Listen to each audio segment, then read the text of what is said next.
Well, of course, the 2021 was marked by the coming back after really a slow 2020 for the reasons that everyone knows.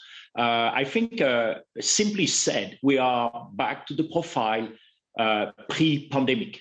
We are really on a trajectory to double our EPS over 5 years, as we said, by 2024.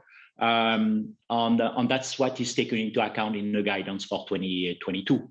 So we had a strong 2021, in short, 21% growth in new revenue, strong, coming from America, Europe, Asia, strong China, very strong China. On that recovery now is done. So I think the profile going forward is nominal to pre-pandemic. So Bernard, when we talk about the new normal in terms of growth, are we saying high single digits is the number we should be looking at on the revenue side, even with these supersized trends around digital acceleration? Because we know many companies are needing to progress those digital plans, and you've got this fantastic virtual twin that you've been working for. Are you still saying that it's roughly 7 to 9%? That's the range we should be thinking about?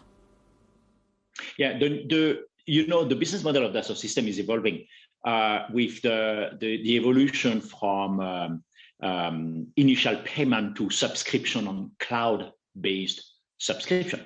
When you're on cloud-based subscription, you are basically with a model which is much more stable long-term.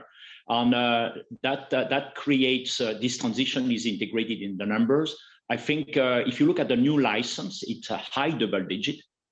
And when you mix up the new license on the subscription, it creates almost a high single digit, almost 2-digit growth, which is basically what we have announced for the guidance of 2022. And it's driven by manufacturing sectors at large, mobility, of course, aerospace, on space, on, of course, defense, as well as the energy sector and the consumer sector, companies serving consumers, FMCG companies. So it's a well-balanced from both industry and geographies.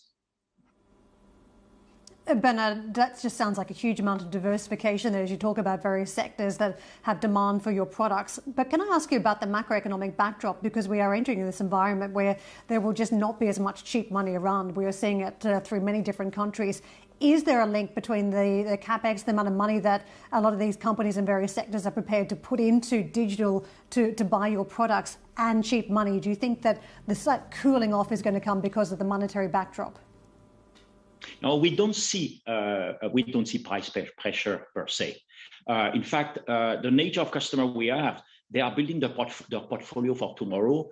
On most of those companies we serve, a gigantic number. We have above 300,000 companies, clients in the world.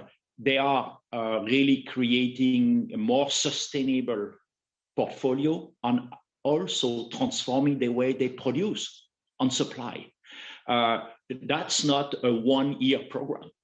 And this is what is driving our long-term and our growth. So we don't notice any of this backdrop from the customer dynamic. It's clearly an arbitration that they probably are doing to really put the investment for their next generation portfolio. And you see that everywhere. I mean, think about the automotive sector, industrial equipment and robots, for warehouses and many other things. Life science, it's a high double-digit growth for us in life science. As you know, it's a massive diversification. 70% of clinical trial now in the world are done with Dassault Systèmes platform called Medidata platform. So no, we don't see a slowdown. It's the opposite. The only area where there is a pressure is on the suppliers. The suppliers are really trying to find their ways. On the OEMs, the big OEMs are pushing them to have a more digital continuity. And that's probably something that will be, there will be some volatility there.